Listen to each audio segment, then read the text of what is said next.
गिरगिट बहुत ही साफ सुथरा रहता था, लेकिन एक दिन उसके हाथ मिट्टी से सने गए।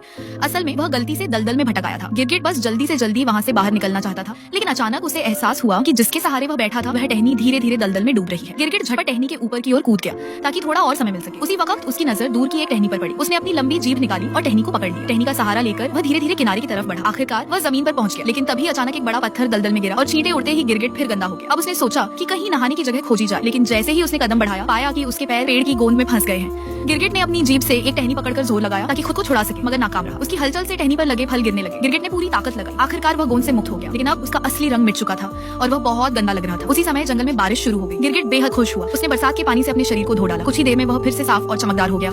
वह खुशी खुशी पगडंडी पर चलने लगा। तभी उसकी नजर आसपास खिले रंग बिरंगे फूलों पर पड़ी। फूलों के चमकीले रंग देखकर उसे लगा कि उसका रंग काफी फीका है। तभी अचानक उसके शरीर पर कई रंग झिलमिलाने लगे। गिरगिट ने गौर से देखा। असल में पास के पानी में परछाई पड़ा इंद्रधनुष उस पर चमक रहा था। गिरगिट के मन में एक नया ख्याल आया। उसने जीभ से एक टहनी खींची और अपनी पूंछ को एक जड़ से लपेट लिया। फिर वह आसमान में टंगे इंद्रधनुष की ओर झूलकर उछल पड़ा। जैसे ही उसने इंद्रधनुष को छुआ, उसे ऐसा लगा मानो वह किसी गर्म समंदर में उतर आया। कुछ ही पलों में उसका शरीर चमचमाते रंगों से भर गया। लेकिन तभी इंद्रधनुष और धूप धीरे धीरे फीकी होने लगी। गिरगिट घबरा गया और तेजी से भागने लगा। वह इंद्रधनुष पर फिसलता हुआ सीधा नीचे उतरा और सुरक्षित जमीन पर पहुंच गया। अब वह कभी अपने असली रंग में वापस नहीं आ सकता था, लेकिन सौभाग्य से उसने एक नई कला सीख ली थी।